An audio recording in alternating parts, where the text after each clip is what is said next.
بسم اللہ الرحمن الرحیم۔ اب ذرا جملہ سنیے، سرکار نے فرمایا صلو کما رأیتمونی اصلی، نماز ایسے پڑھے ہو جیسے میں پڑھ رہا ہوں۔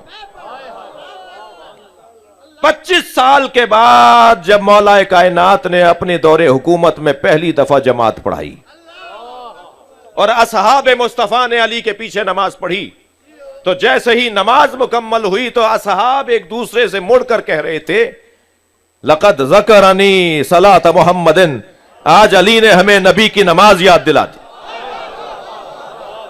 صلوات پڑھیں محمد و آل محمد۔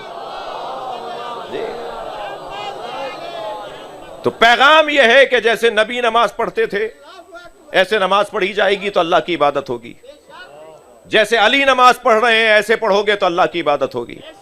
اب یہ چھوڑا میں نے تحقیق کرنے کے لیے جوانوں کے اوپر کہ تم جا کے سرچ کرو، تلاش کرو کہ علی نماز کیسے پڑھتے تھے۔ میں اس ممبر سے اطمینان کے ساتھ اور سکون کے ساتھ اور پیار کے ساتھ اور محبت کے ساتھ ایک جملہ کہہ رہا ہوں، کوئی اپنی کتاب سے ثابت کر دے نبی نے ہاتھ باندھ کے نماز پڑھی، کوئی لڑائی جھگڑے کی بات نہیں ہے،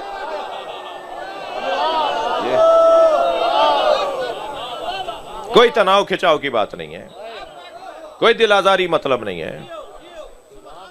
کوئی اپنی کتاب سے دکھا دے کہ سرکار نے ہاتھ باندھ کے نماز پڑھی۔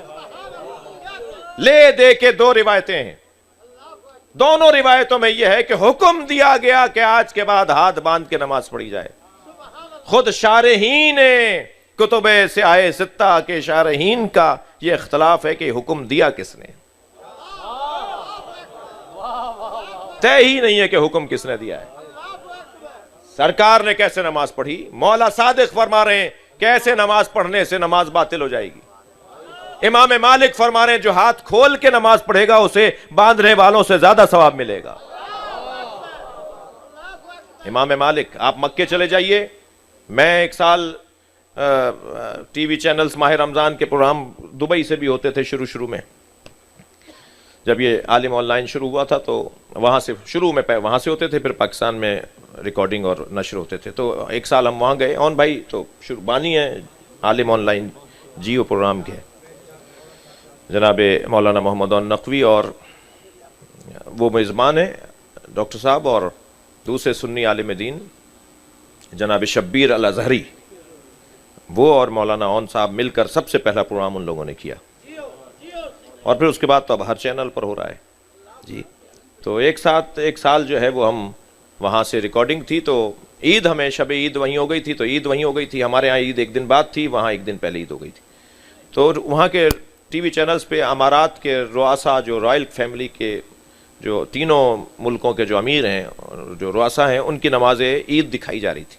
پیش نماز ہاتھ باندھ کے پڑھا رہے تھے اور رائل فیملی ساری ہاتھ کھولے کھڑی تھی۔ تو میری کچھ کم علمی تھی یا کچھ عجلت میں تھا، میں نے کہا جی یہ کیا یہ امارات کے شارجہ، دبئی، ابوظہبی کے جو رؤسا ہیں یہ سارے شیعہ ہیں کیا؟ تو بتایا گیا نہیں، یہ مالکی ہیں، اور اہل سنت میں 4 مذہب ہے نا، شافعی، مالکی، حنبلی جی۔ یہ جو مالکی مسلک ہے نا، یہ ان کے ہاں ہاتھ کھول کے نماز پڑھنا یہ ہاتھ باندھنے سے زیادہ افضل ہے۔ اور آپ کو یہ پتا ہے کہ 4 اماموں میں، اہل سنت میرے عزیزوں کے 4 اماموں میں امام مالک ہی ہیں جو مدینے کے ہیں۔